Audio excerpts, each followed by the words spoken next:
Afternoon according to the condition जब आप देख रहे हैं। इससे पहली क्लास में हमने सॉलिड स्टेट पढ़ा था और मैं उम्मीद करती हूँ कि आपने जो एंट्रेंस की प्रिपरेशन करें उन्होंने मोल कॉन्सेप्ट के भी दोनों वीडियोस देख लिए होंगे। मोल कॉन्सेप्ट आगे कंटिन्यू करने में आई नो थोड़ा डिले हो रहा है, लेकिन हम सिर्फ बहुत जल्द ही आगे कंटिन्यू करने वाले हैं और उसके जो बाकी बचे हुए जो टॉपिक्स हैं, मतलब 1 या 2 लेक्चर का जो स्टफ बचा हुआ है उसे कंप्लीट करेंगे। तब तक के लिए हमने सॉलिड स्टेट को कंटिन्यू किया हुआ है जो 12th के सिलेबस का है।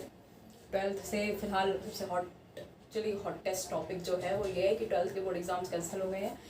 बट द पॉइंट इज़ कि हमें ऐसे बहुत से बच्चे हैं जिनका जो फोकस था वो बोर्ड नहीं एंट्रेंस था, आईआईटी या नीट था, जिनके बारे में भी ऐसी कोई अपडेट नहीं आई है कि वो कैंसिल होंगे और मोस्ट प्रोबेबली वो कैंसिल होंगे भी नहीं। तो हम पढ़ना नहीं छोड़ सकते, लगे रहिए। अब ऑफ कोर्स ही बात है कि अब आपके पास कोई डिस्ट्रक्शन नहीं है। आपके जो 2 सब्सिडरी सब्जेक्ट्स हैं, इंग्लिश और फिजिकल एजुकेशन था, उन्हें रिमूव कर दिया गया है या फिर उनको आपको नहीं पढ़ना है तो आप अपने जो पीसीएम या पीसीबी सब्जेक्ट्स हैं उन पर फोकस कर सकते हैं। और दोनों में केमिस्ट्री कॉमन है एज वी ऑल नो, तो हमें उस पर से अपना ध्यान नहीं हटाना और ज़्यादा एनर्जी के साथ जुट जाना है, बिकॉज एट लास्ट हमें ये उम्मीद करनी होगी कि we will be the one who will win the war. देखिए, अभी जो आज हमें पिछली जो क्लास में हमने पढ़ा था वो पढ़ा था कि 3 लेटर्स यानी कि simple cubic unit cell, body centred cell unit cell और फेस सेंटर्ड यूनिट सेल, इन तीनों के बारे में हमने सब कुछ पढ़ लिया था, पैकिंग फ्रैक्शन तक पढ़ लिया था। उसके बाद अब हमें तीनों के बाद चौथा जो एक आता है हेक्सागोनल क्लोज पैकिंग, उसके बारे में पढ़ना है। और इसके बाद फिर अब आई थिंक थोड़ा सा टॉपिक और बचा है तो वो कंटिन्यू करेंगे। तो चलिए हम एचसीपी से शुरू करते हैं। देखिए, आप उम्मीद की ये इमेजिन कीजिए कि जो ये है, ये ब्लैक से जो बनाया हुआ है मैंने, ये लेयर ए है, ठीक है। और सिमिलरली जो ये वाला लेयर है ये बी है, ठीक है। तो हमने क्या किया कि पहले ऐसे ए के जो मतलब ए स्फीयर्स जो हैं इन्हें हमने कंसेक्यूटिवली ऐसे ही जैसे इसमें रखा हुआ है ऐसे हमने एक लेयर बनाई, जिसे लेयर ए बोला है। इसी तरीके से हमने इन स्फीयर्स को अरेंज किया, ठीक। उसके ऊपर से हमने जो ये बी है वो इस तरीके से अरेंज किया जैसे मैंने आपको दिखाया है। मतलब कि ये वाला जो वॉइड बनेगा, ये ट्रायंगुलर नीचे जो वॉइड बन रहा है इसको कवर करते हुए बनाया है, तो ये हमने बी लेयर रखा, ठीक है। अब ये रखने तक, 2 लेयर बनाने तक की तो बात ठीक थी, लेकिन अब हमें जो चीज़ पढ़नी है या जो चीज़ समझनी है वो बात ये है कि इसके अंदर कुछ डिफरेंट टाइप के वर्ड्स बन रहे हैं, जिनमें से बेसिकली हमें 3 पर और एक्चुअली 2 पर ध्यान देना है। मैंने 3 इसलिए पहले बोला कि देखो यहाँ पे जैसे आपने देखा कि ए लेयर जो है, अगर मैं अभी 2 मिनट के लिए बी को यानी ब्लू वाले को भूल जाऊँ और ए पर ध्यान दूँ तो आप देखोगे कि ये जो ए लेयर है ये ट्रायंगुलर है, ठीक। ये भी ए वॉइड है एक्चुअली, वॉइड, ये वॉइड का मतलब होता है एम्प्टी स्पेस, इंटरस्टिशियल स्पेस जिसे कहते हैं। तो ये जो वॉइड है ये ट्रायंगुलर है, ये भी ट्रायंगुलर है, मतलब ये सारे ए वॉइड्स जो हैं ये ट्रायंगुलर है, ठीक है। अब हमने क्या किया, इन वॉइड्स को कवर करते हुए हमने एक बी लेयर के स्फीयर्स, एक स्फीयर्स का लेयर डाला जिसे हमने बी लेयर बोला। तो उस पर हमने ऑब्जर्व किया कि हमें 2 टाइप के वॉइड मिल रहे हैं, ठीक है। अब देखो ये वाला जो है वॉइड, यानी कि आप ये देखो कि एक नीचे इस तरीके से, मतलब ये वाला अगर मैं देखूँ, ये जो डॉटेड है ये नीचे वाला लेयर है और उसके ऊपर मैंने ये तीनों ये डाला। मतलब ये देखो ब्लैक वाला जो है इसे मैं अगर डॉटेड से रिप्रेजेंट करूँ और इसको ब्लू वाले को मैंने ये 3 बड़े स्फीयर से रिप्रेजेंट किया, तो आप ये देखोगे, मतलब मैंने इसी को मैं कह सकती हूँ कि बड़ा करके दिखाया है यहाँ पे। तो आप ये देखोगे कि ये ट्रायंगुलर वॉइड बना, ट्रायंगुलर वॉइड बना। उसके साथ हम ये देख रहे हैं कि ये 4 स्फीयर्स को टच कर रहा है। 4 स्फीयर्स को कैसे, एक तो ये नीचे वाला जिस पर ये वॉइड बना हुआ है, यानी कि ये जो हमारा ब्लैक वाला था ये, और उसके साथ ये तीनों, ठीक है। तो टोटल 4 स्फीयर्स जो है हमारे इस वॉइड के साथ कांटेक्ट में है, ठीक है। तो पॉइंट टू बी नोटेड है, मैं एक बार और रिपीट कर देती हूँ। तो मैं ये बोल रही थी कि जैसे ये वॉइड है, हम इस वॉइड पे फोकस कर रहे हैं फिलहाल। इस वॉइड को मैंने मैंने आपको बता दिया कि एक वॉइड तो ये है जो नीचे प्योर ट्रायंगुलर है, जो हम सिर्फ ए लेयर की बात करें, ए लेयर के स्फीयर्स की वजह से जो वॉइड्स बने हैं उनकी बात करें। उसके बाद हमने देखा कि जो हमने जो बी लेयर रखे, तो ये वाले मैं डार्क कर देती हूँ इन्हें,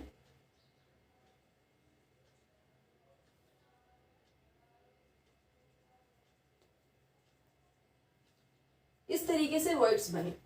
ठीक है, अगर हम इसे और करेंगे, यहाँ पे 3 सर्कल बनाओ तो ये देखेंगे ये वाला। आई होप कि आप समझ रहे हैं। तो ये वाला वर्ड जो है, इसे जब मैं इसे समझाऊं, तो अगर मान लो ये ब्लैक वाला जो स्फेयर है, नीचे वाला जो लेयर है वो डॉटेड से रिप्रेजेंट करूं, और ये ऊपर के 3 है, यानी कि एक स्फेयर लिया, उसके ऊपर हमने इस तरीके से 3 लेयर रखे, मतलब सॉरी 3 स्फेयर रखे, ये 2 लेयर हो गए। अब देखो सवाल ये है कि ये, तो इसे मैंने क्या कहा, टेट्राहेड्रल वॉइड।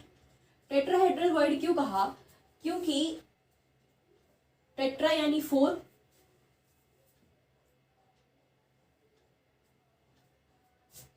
ठीक है, टेट्राहेड्रल वॉइड कहा हमने बिकॉज ये जो नीचे वाला स्फेयर है जो डॉटेड है, यानी यहाँ पर जो ब्लैक से रिप्रेजेंट किया, यहाँ डॉटेड से जो रिप्रेजेंट किया है, यानी कि अगर नीचे एक स्फेयर है मेरे पास और उसके ऊपर इसी अकॉर्डिंग मैंने 3 स्फेयर्स अरेंज किए, तो क्या होगा कि जिस स्फेयर पे ये तीनों रखे हैं वो वॉइड इस स्फेयर के कांटेक्ट में भी है, मतलब इस वाले स्फेयर के कांटेक्ट में भी है ये वॉइड, ठीक है, और बाकी इन तीनों स्फेयर के कांटेक्ट में तो है ही है। ठीक है, तो ये कितने हो गए, 4 से हो गए, यानी इसे हमने टेट्राहेड्रल वॉइड बोला, और इनके लिए हमने क्या कहा कि इसका कोऑर्डिनेशन नंबर जो है वो क्या है,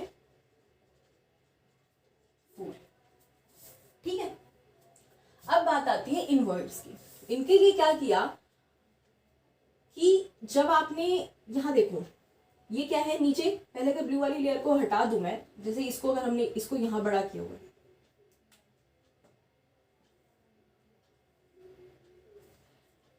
तो देखो ये जो ब्लैक वाले तीनों हैं इसे डॉटेड से रिप्रेजेंट किया, ये ट्रायंगुलर वॉइड बना, भूल जाओ कि अभी जो ब्लू वाला है वो है, डॉटेड से रिप्रेजेंट किया।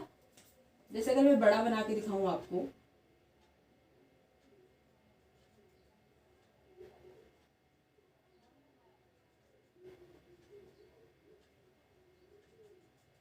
देखो ये ट्रायंगुलर वॉइड बना इन 3 के साथ। अब हमने क्या किया कि इसी हिसाब से, मतलब कि ये देखो, अब मैंने क्या किया, एक एक करके ऐसे स्फीयर्स अरेंज कर। अब अगर मैं ब्लैक वाले को हटा लूं, मुझे थोड़ा डिस्टर्ब है, देखो तो ब्लैक वाले को हटा लूं तो ब्लू वाले से भी 3 यही वाला वर्ड बन रहा है, मतलब कुछ ऐसा। ठीक है, यानी कि ये कितने हो गए, ये 2 ट्रायंगुलर वॉइड का कॉम्बिनेशन है, मैं ये बात बोल सकती हूँ। यानी कि एक ट्रायंगुलर वॉइड जो ब्लैक की वजह से बना था,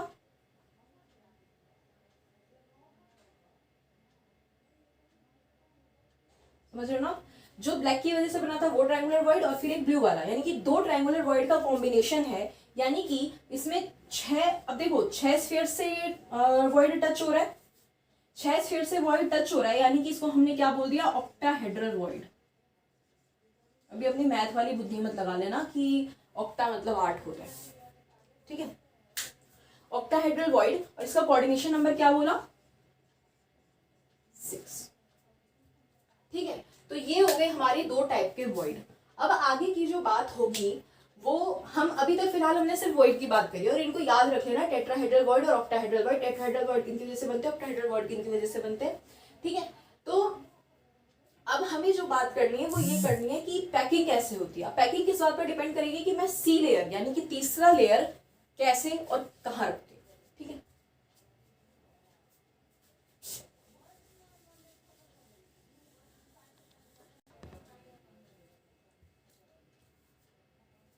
अब हमें बात करनी थी कि पैकिंग के बारे में।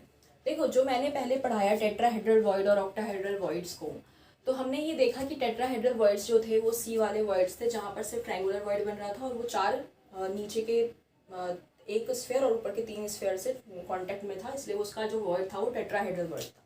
ठीक है, अब और ऑक्टाहेड्रल वॉइड में हमने देखा कि 2 ट्रायंगुलर वॉइड के कॉम्बिनेशन से वो वॉइड बना था, और उसे ऑक्टाहेड्रल वॉइड बोला, जिसके कोऑर्डिनेशन नंबर 6 थे। अब बात ये आई कि अगर सपोज करो कि मैंने एक ए लेयर रखा था, उस पर वो बी लेयर जैसे मैंने सेट किया था वैसे करा।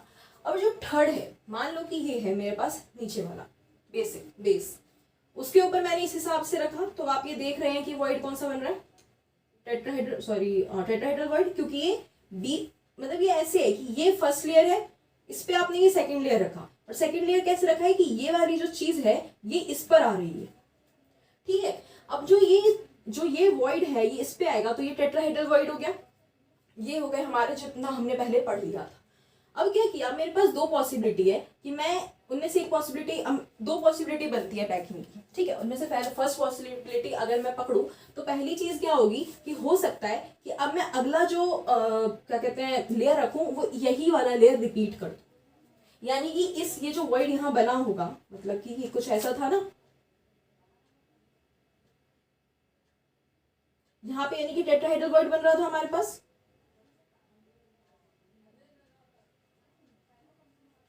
ठीक है। तो इस टेट्राहेड्रल वॉइड पर ये अगला वाला स्फीयर रख दो। बात समझ में आ रही है आपको? यानी कि हमने क्या किया, अगर ये ए लेयर है, ये बी लेयर है, ये तो ये कौन सा लेयर हो गया, फिर से ए, क्योंकि ए बी ए हो गया।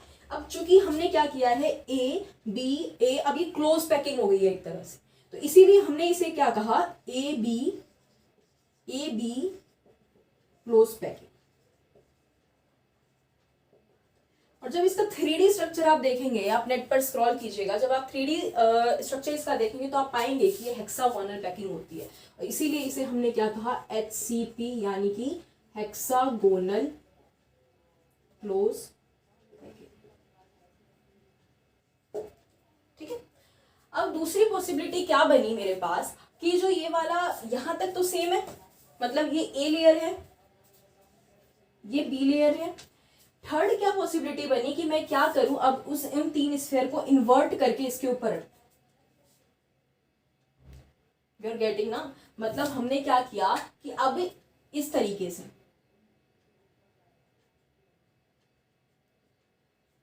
यानी कि अब यहां पर क्या बन गया है, ऑक्टाहेड्रल वॉइड। तो ये जो चीज बनेगी इसको हम अब क्या किया हमने, ए बी, नया ये कोई लेयर रिपीट तो हुई नहीं है, यानी कि ए बी सी हो गया, ए बी सी ये कॉन्जिक्यूटिव में क्लोज पैकिंग, ठीक है। तो एबीसी क्लोज पैकिंग, और इसका जब आप 3D स्ट्रक्चर देखेंगे तो आप पाएंगे कि ये होता है क्यूबिक क्लोज पैकिंग, ठीक है। यानी कि इसे हम HCP और इसे हम CCP बोलते हैं, ओके। इन दोनों ही केस में कोऑर्डिनेशन नंबर 12 होती है। कैसे, अब मान लो कि आपके पास ये वाला स्फीयर है, कोई भी स्फीयर कैच कर लेते हैं, ये वाला, ठीक है। ये कितनों से टच होगा, 6 तो यहां पर है ही है, 1 2 3, ठीक है।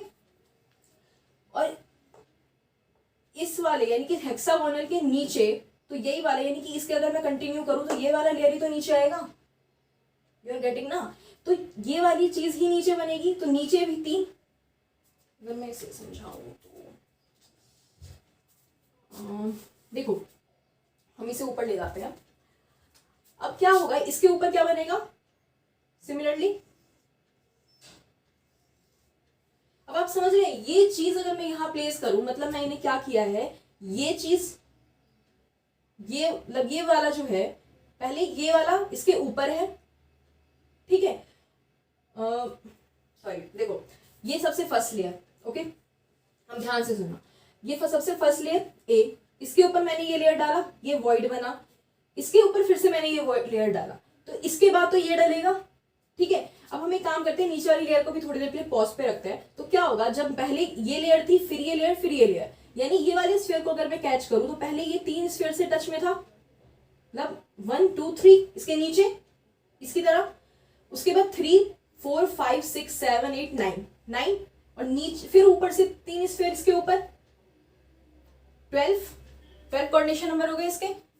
आई होप कि आप समझ रहे हैं, मतलब ध्यान इस बात पे देना है कि ए बी है, तो हमने क्या किया, इसको पकड़ लिया।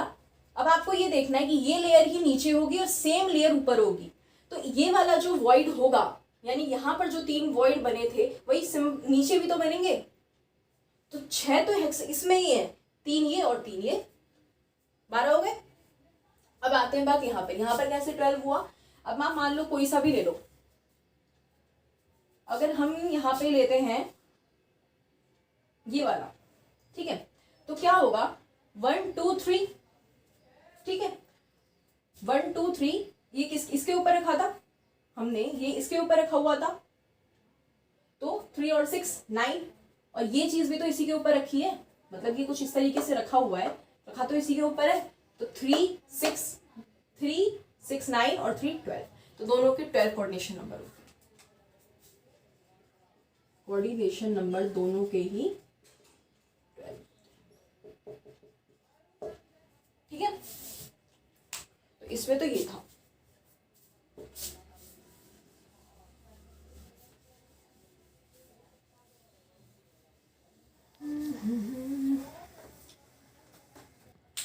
अब हमें टेट्राहेड्रल वॉइड और ऑक्टाहेड्रल वॉइड के बारे में थोड़ा सा पढ़ना है।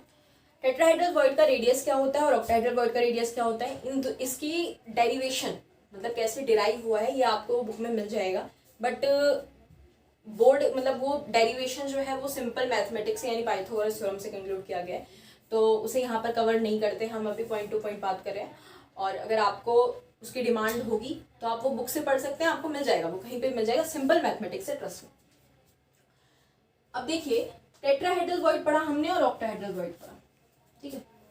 सपोज करो कि एक एटम है, मतलब देखो वॉइड होता क्या है ये हम समझ चुके, मतलब कि एटम्स को जब पैक किया उसमें जो वॉइड आए हैं उन्हें हमने उनके बीच में जो फ्री स्पेसेस थे उन्हें हमने वॉइड या फिर इंटरस्टेशियल स्पेसेस कहा, ठीक है।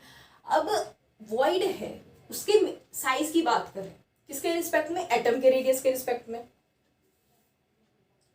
तो अगर मान लो कि एटम का रेडियस r है, सपोज करते हैं कि जो कोई भी एटम है, मतलब हमारा जो हम उसे कह सकते हैं कि आपका लेटेस्ट पॉइंट, लेटेस्ट जो जैसे मान लो अगर NaCl है तो Na और Cl के रेडियस, वो तो चलो 2 आयंस की बात हो गई, पर हम सिमिलरिटी की बात करें, अगर कोई भी एटम पैक्ड है तो उसका अगर रेडियस r है, यू आर गेटिंग ना, अगर मान लो किसी भी रेडियस जो है,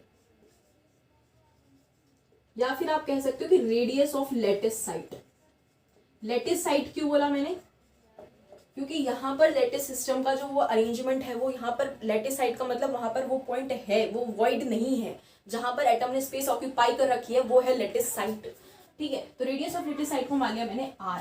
तो हमें याद क्या करना है जो हम उस डायरेक्शन से निकालते हैं वो ये कि टेट्राहेड्रल वॉइड का फिर क्या होता है 0.225 r, और ऑक्टाहेड्रल का क्या होता है 0.414 r, यानी सीधी सी बात है ऑक्टाहेड्रल टेट्राहेड्रल वॉइड से बड़ा है, ठीक है। तो हमें एक चीज तो ये याद रखनी है, ये न्यूमेरिकल्स में बहुत काम आते हैं, ठीक है। उसके बाद जो बात है वो ये कि इनके डिफरेंसेस भी आते हैं, डिफरेंसेस मतलब बोर्ड का टॉपिक है वैसे, लेकिन मैं बता देती हूँ डिफरेंसेस आपको पता ही है, एक तो ये रेडियस का डिफरेंस हो गया, दूसरा हो गया कि एक मतलब एक का कोऑर्डिनेशन नंबर 4 है, एक का कोऑर्डिनेशन नंबर 6 है, तीसरा हो गया कि ये तब आता है जब हम क्या करते हैं, जब ए लेयर और डी लेयर के बीच में जो ट्रायंगुलर वॉइड है हम उन्हें टेट्राहेड्रल वॉइड कहते हैं, ये आता है जब 2 ट्रायंगुलर वॉइड्स के मिलकर के जो ऑक्टाहेड्रल वॉइड बनते हैं उन्हें हमने ऑक्टाहेड्रल वॉइड कहा है, ठीक है। एक तो ये हो गया।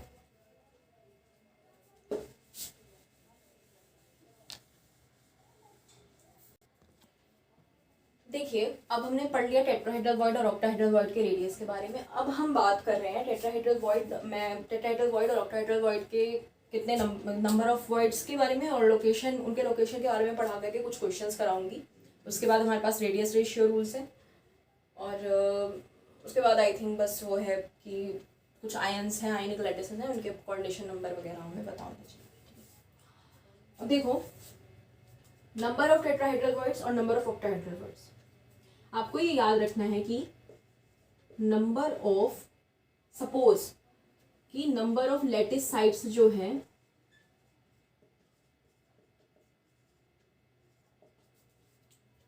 वो मेरे पास n है, यानी कि अगर मैं कहूं कि FCC की बात करूं तो FCC का हमारा वो क्या है नंबर ऑफ लेटिस साइट, या फिर इफेक्टिव नंबर ऑफ एटम्स क्या है हमारे पास 4 है FCC के, तो यानी कि उसके n हो गए, हमने यहाँ पर 4 मान लिया, मतलब कि जो लेटिस साइट्स हैं जहाँ मतलब कितने इफेक्टिव नंबर ऑफ एटम्स हैं इन अदर वर्ड्स, तो वो जो होंगे वो n है। तो फिर octahedral words, number of octahedral words जो होगा वो भी n होगा। यानी कि जितने इफेक्टिव नंबर ऑफ एटम्स होते हैं उतने ही हमारे क्या होते हैं, ऑक्टाहेड्रल वर्ड्स। और सिमिलरली टेट्राहेड्रल के क्या होता है, 2n। ठीक है, उसके बाद बात आती है कि कहाँ कहाँ लोकेटेड होते हैं। तो देखो, जो ऑक्टाहेड्रल वर्ड होता है वो लोकेटेड होता है बॉडी सेंटर पे,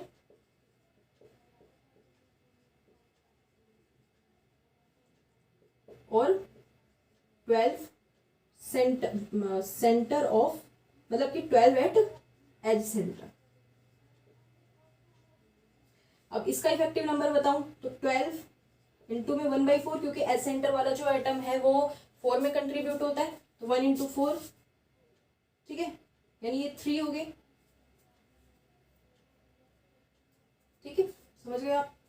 उसके बाद बात आती है टेट्राहेड्रल की। टेट्राहेड्रल कहाँ प्रेजेंट होते हैं, ये 4, मतलब कि 2 at each body diagonals at 1/4। यानी कि अगर मैं कहूं कि सपोज कुछ ऐसे है,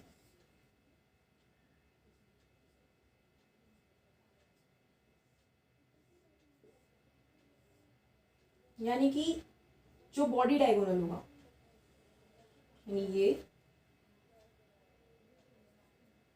हमारे पास कितने बॉडी डायगोनल होते हैं, 4।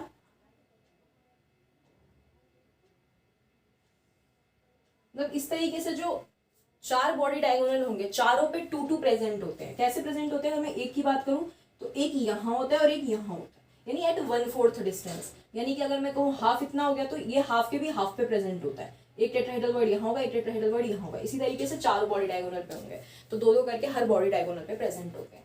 तो यानी कि ऑक्टाहेड्रल वर्ड कहाँ होता है, बॉडी सेंटर पे और एट एज सेंटर्स प्रेजेंट होता है, और टेट्राहेड्रल वर्ड कहाँ होता है, at 1/4 distance on each body diagonals. ठीक है, ये हो गए आपके लोकेशंस और नंबर ऑफ वर्ड्स। ठीक है, अब थोड़े से क्वेश्चंस कर लेते हैं, फॉर्मूला मेकिंग वगैरह वाले। ठीक है,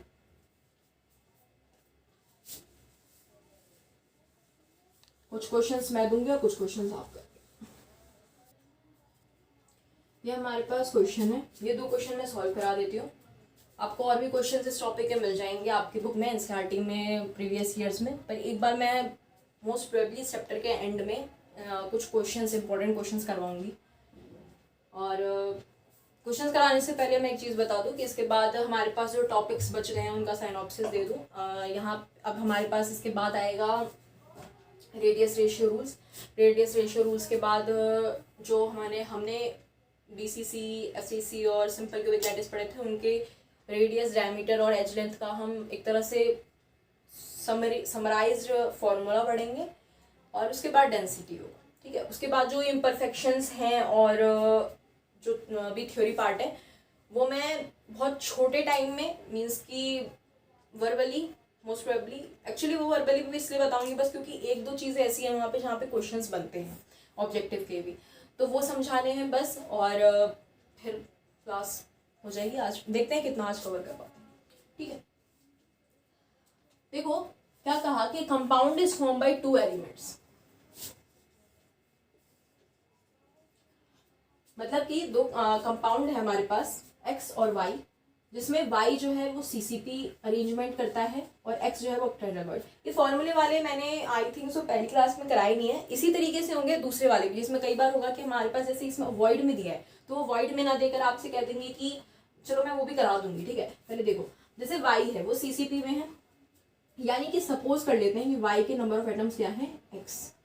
ठीक है, और x जो है वो ऑक्टेहेड्रल वर्ड में है, तो x कितने होंगे, यानी क्या बताया था, जितने ये होंगे, यानी जितना हमारे पास लेटिस साइड्स पे जितने प्रेजेंट होंगे, यानी कि y अगर x है तो x भी x होगा। तो फॉर्मूला क्या बनेगा, x रेशियो x y। ठीक है, अब देखो मैंने वो क्या कहा, जैसे उसमें क्वेश्चंस कैसे आते हैं, मतलब कि दूसरे इसी टाइप के विदाउट वर्ड्स जो पहले हमने टॉपिक्स पढ़े थे उन पे, कि सपोज करो हमारे पास मान लो कि ए है, वो जो है सारे कॉर्नर्स पर प्रेजेंट, ऑल कॉर्नर्स। जो बी है वो 2 फेस सेंटर्स पर प्रेजेंट है। तो इनका फॉर्मूला बताना है। अब एक बात बताओ, ए जो है सारे फेस सेंटर पर प्रेजेंट, सारे कॉर्नर्स पर प्रेजेंट है, यानी कि 1/8 इंटू में 8 इज इक्वल्स टू 1। बी जो होगा वो कहाँ है, 2 फेस सेंटर पर प्रेजेंट है, यानी कि एक का कितना कंट्रीब्यूशन होता है, हाफ इंटू में 2 यानी कि 1। तो ये ए बी हो जाएगा। अब ये 2 फेस सेंटर पे प्रेजेंट है, अगर मैं कहूँ कि 2 फेस सेंटर के बी जो है, मतलब बी जो है वो फेस सेंटर पे प्रेजेंट है लेकिन 2 मिसिंग है, तो यानी 4 होंगे, तो हम 4 लिख करके ए बी 2, ठीक है।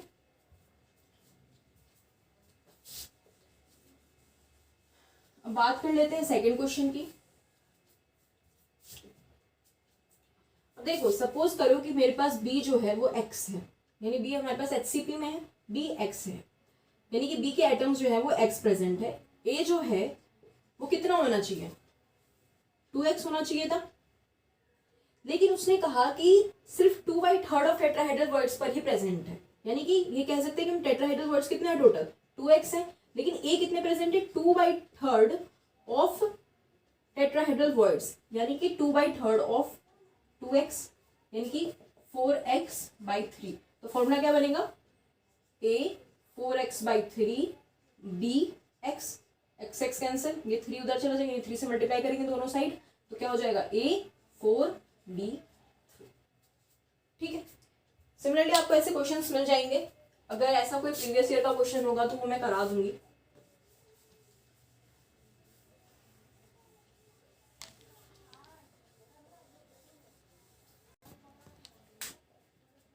देखिए अब हम बात कर रहे हैं आयनिक लैटिस की, ठीक है।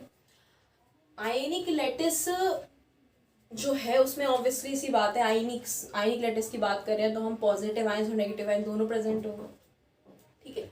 इस केस में कोऑर्डिनेशन नंबर क्या होगा कि अगर मैं पॉजिटिव आयन की कोऑर्डिनेशन नंबर की बात करूं, क्या अगर मैं पॉजिटिव आयन की कोऑर्डिनेशन नंबर की बात करूं तो एक पॉजिटिव आयन को कितने नेगेटिव आयंस ने टच कर रखा है वो उसका कोऑर्डिनेशन नंबर होगा, ठीक है।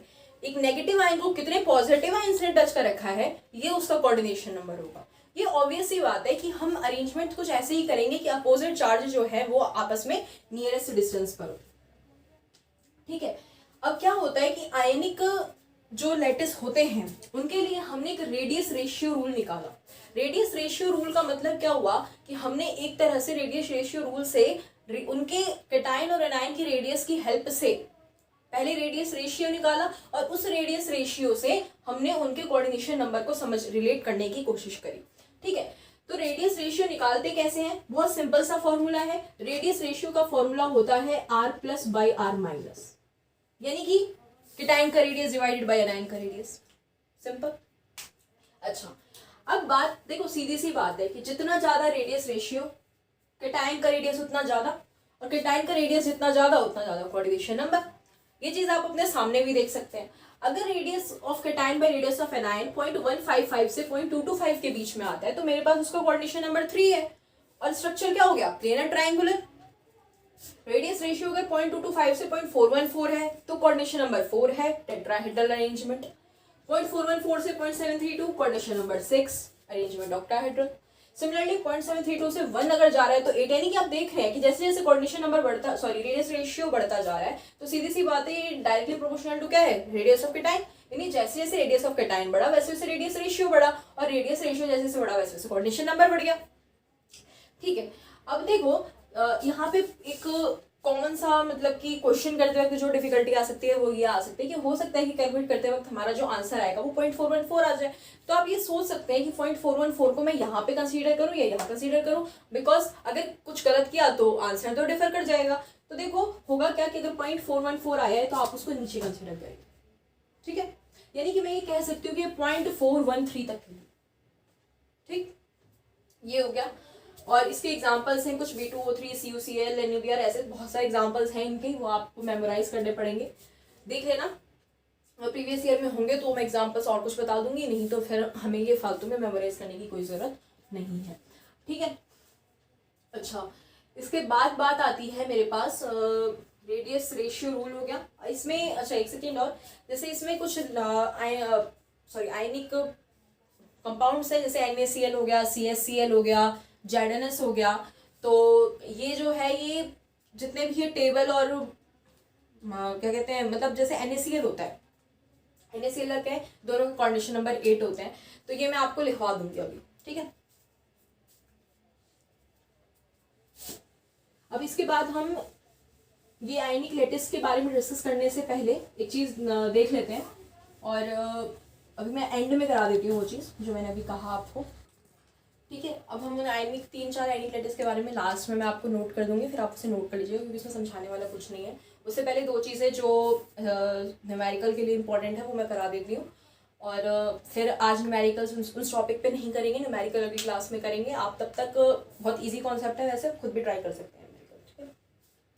देखिए, इसके बाद हमें ये पढ़ना है कि जैसे हमने सिंपल क्यूबिक लैटिस और FCC और BCC पढ़ा था, उसमें क्या होता है, हमने आर और ए का रिलेशन तो निकाल लिया था, यानी कि मैं कहूँ अभी हमें पढ़ना क्या है, relation between D, A and R of सारे यूनिट सेल्स, ठीक है। अब देखो, अगर मैं ये लिखूं simple cubic cell face centred BCC, ठीक है। देखो, हमने पहले मैं ये बता देती हूँ कि क्या क्या है। जो D है वो है आपका नियरेस्ट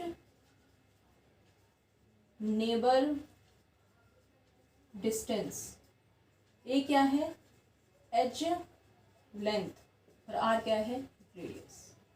यानी कि नियरेस्ट नेबर डिस्टेंस का मतलब, जैसे हमने क्यूबिक में पढ़ा था, अगर मैं एक फेस की बात करूं तो इसका डिस्टेंस, ऑफ कोर्स ये टच कर रहे हैं, इसके और इसके रेडियस का डिस्टेंस, और वो क्या है हमारा D, यानी नियरेस्ट नेबर डिस्टेंस, जिससे वो टच कर रहा है उसके नेबर से, उस नेबर से उसका डिस्टेंस, उसके सेंटर से सेंटर का डिस्टेंस, ठीक है।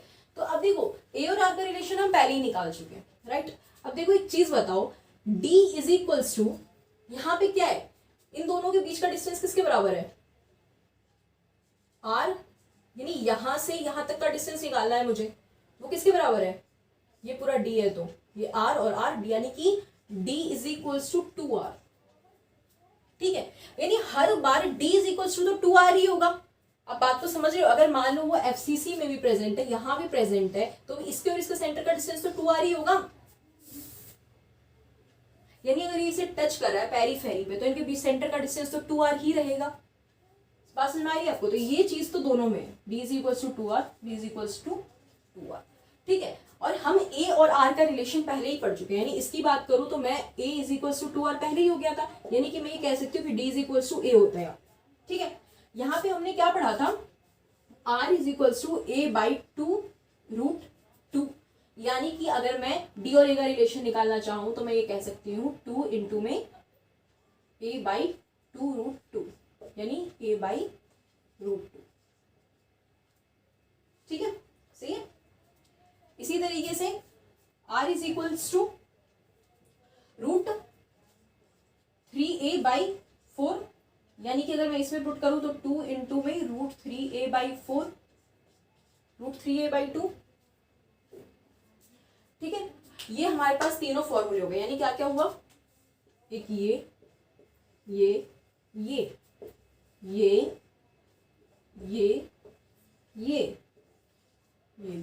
भी है, और D is equals to √3A/2, ठीक है।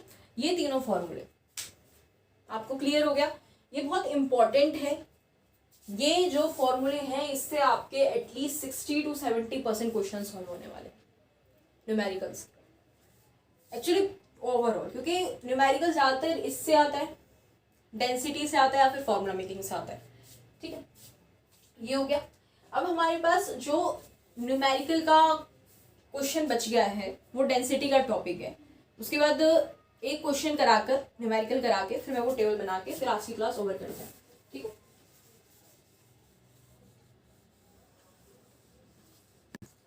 अब हमारे पास जो न्यूमेरिकल आता है, काफी इंपॉर्टेंट टॉपिक है ये, डेंसिटी ऑफ क्यूबिक क्रिस्टल,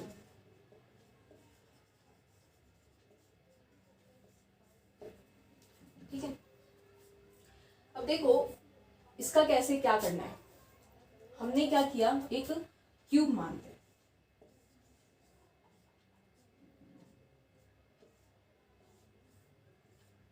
इसका एज लेंथ क्या है, ये है, ठीक है। इसकी हमें डेंसिटी निकालनी है। क्या होगा, हमने क्या किया, एज लेंथ मान लिया, क्या, edge length of unit cell is equals to a, कोई भी यूनिट हो सकता है, ठीक है।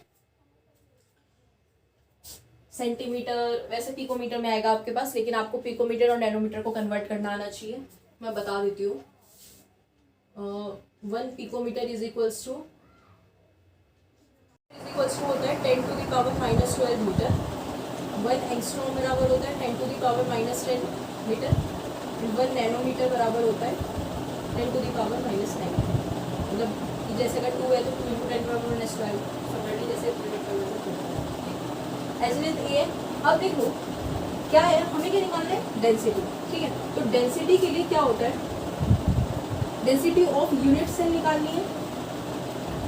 तो क्या होगा हमारे पास, mass of unit cell by volume of unit cell, ठीक है। वॉल्यूम ऑफ यूनिट सेल तो सिंपल सी बात है, ए क्यूब हो जाएगा, ठीक है। मास ऑफ यूनिट सेल के लिए क्या करेंगे, number of atoms in unit cell, यानी कि Z इंटू में हर एटम का मास, यानी कि स्मॉल m। अब जो स्मॉल m है वो हमारे पास मोलर मास है, तो इसे हम एटॉमिक मास में कन्वर्ट करने के लिए क्या करेंगे, सॉरी मतलब कि मास है हमारे पास ये जो गिवन होगा, तो इसे हम एटॉमिक मास में कन्वर्ट करने के लिए क्या करेंगे, Z इंटू में m को, इसको हमने क्या लिख दिया है, m/n0, ठीक है। यानी कि ये क्या हो गया, m/n0। और जब इसको आप इसमें पुट करोगे तो आपके पास आ जाएगा Z इंटू में m/a³ इंटू में n0। देखो इसके क्वेश्चंस बड़े सिंपल आते हैं, आपको इन डेंसिटी इज इक्वल्स टू में ये होती है, ठीक है। तो आपको सिंपल रहेगा कि इनमें कोई वैल्यू निकालनी होगी।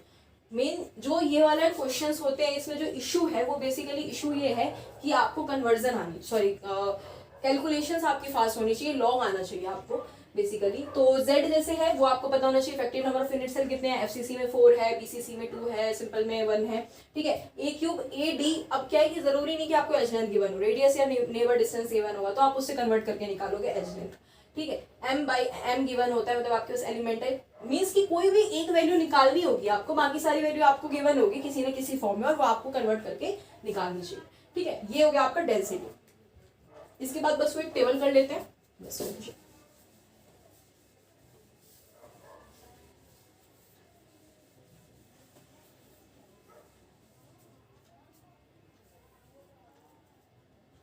देखो अब हमारे पास कुछ सिस्टम है, जैसे कि NaCl, ZnS और CF, इन तीनों को बेसिकली हम पढ़ते हैं, और भी हैं पर वो इतने इंपॉर्टेंट नहीं है, ठीक है। तो NaCl में क्या, NaCl टाइप कहने का मतलब देखो ये नहीं है यहाँ पर कि ये NaCl है या ZnS, ये कई बार क्या है कि ये तीन हमने एक स्टैंडर्ड ले लिया कि ज्यादातर जो आयनिक लैटिसेस होंगे वो इन तीन फॉर्मों में ही पैक होंगे। अगर तो कोई आपसे कहता है कि NaCl टाइप की लैटिस है तो उसमें आप ये अरेंजमेंट जो मैंने बताया है आपको या बताऊंगी वो फॉलो करोगे, मतलब आप ऑटोमेटिक समझ जाओगे कि Cl- यानी जो एनायन है उसमें वो FCC में यानी क्लोज पैकिंग में है, और उसके जो कैटायंस है वो ऑक्टाहेड्रल वॉइड्स में है। अगर कोई आपसे कहे कि ZnS का टाइप है, यानी ZnS टाइप का आयनिक लैटिस पैकिंग है, तो आप समझ जाओगे कि एनायन जो है वो FCC में पैक्ड है और उसके जो कैटायन है वो अल्टरनेट टेट्राहेड्रल वॉइड्स में प्रेजेंट है, ठीक है, alternate tetrahedral voids. CF2 lattice अगर कोई कहे CF2 टाइप पैकिंग है तो आप समझ जाएंगे कि कैटायन इस बार FCC है और इसकी टेट्राहेड्रल वॉइड पैकिंग है इसकी, ठीक है। आज बहुत लेट हो चुका है और क्या कहते हैं, हमने आज काफ़ी टॉपिक कवर कर लिया है। बेसिकली थ्योरी पढ़ाने में मज़ा नहीं आता क्योंकि थ्योरी आप खुद भी मेमोराइज कर सकते हैं, बट आई नो कि बच्चे ज़्यादातर, अब मैं अगर आप उनको वीडियो में पढ़ा दूंगी, अगर मैंने वीडियो पढ़ा दिया तो अब ये बहुत कम चांस है कि वो जाके बुक खोलेंगे और देखेंगे कि हाँ क्या क्या रह गया, मैं वो बुक से पढ़ लेता हूँ या पढ़ लेती हूँ। तो मेरी फिर भी ये कोशिश रहेगी कि मैं थ्योरी जो इंपॉर्टेंट है एटलीस्ट ऑब्जेक्टिव के लिए या एंट्रेंस के लिए वो मैं कवर कर दूँ। तो अब हमारे पास ज़्यादा बच नहीं गया, बस न्यूमेरिकल्स मोस्ट इम्पॉर्टेंटली, और उसके बाद हमारे पास वो इम्परफेक्शंस और जो मेटेलिक आई थिंक लास्ट में वो एंड मैग्नेटिक प्रॉपर्टीज़ हैं वो हैं। मैग्नेटिक प्रॉपर्टी 2 से 3 मिनट का काम है। बाकी इम्परफेक्शंस में भी मैं आपको डिक्टेट करके लिखवाने वाली नहीं हूँ, बट शॉर्ट में बस ये बता दूंगी कि कहाँ से क्वेश्चन आते हैं और वो उनका मतलब क्या है, ठीक है। उनमें से एक ऐसा है जिसमें क्वेश्चंस आते हैं न्यूमेरिकल आते हैं, तो वो हम उस हिसाब से कर लेंगे। अभी के लिए शुक्रिया, इतना ही। वीडियो को ध्यान से पढ़िएगा, आप पढ़ाई कीजिएगा। मतलब मेनली बेसिकली हमारा वीडियो बनाने का मकसद ये नहीं है कि हम कोई अपनी पब्लिसिटी चाहते हैं या कोई फेम चाहते हैं। बेसिकली इसलिए ताकि जो लोग बेसिक कॉन्सेप्ट से सीखना चाहते हैं उनको एक बेटर अंडरस्टैंडिंग मिल सके। और इसके बाद मैंने प्रॉमिस किया था जैसे कि सॉलिड स्टेट में मैं आगे 2 टॉपिक ऐसे हैं जो ग्रेजुएशन या नेट लेवल के लिए होते हैं, तो वो भी यहाँ पे कवर करवा दूँगी। और बट 12th का फिनिश करने के बाद, IIT लेवल का एटलीस्ट फिनिश, GA लेवल का फिनिश करने के बाद। और क्या कहते हैं, आप पढ़िए, क्वेश्चंस करिए। मैंने पहले भी कहा था कि हमारा टेलीग्राम चैनल है टेलीग्राम चैनल है जिसकी लिंक हमने नीचे डाल दी है तो डिस्क्रिप्शन में, तो आप उसे ज्वाइन कर लीजिए ताकि आप डाउट्स और क्वेश्चंस वहाँ पर कर सकें। और इंस्टाग्राम पेज है हमारा, उसे भी फॉलो कर सकते हैं। बाकी हमें मोटिवेट करते रहिए, हमारे वीडियो को लाइक शेयर सब्सक्राइब करते रहिए। Thank you and good luck.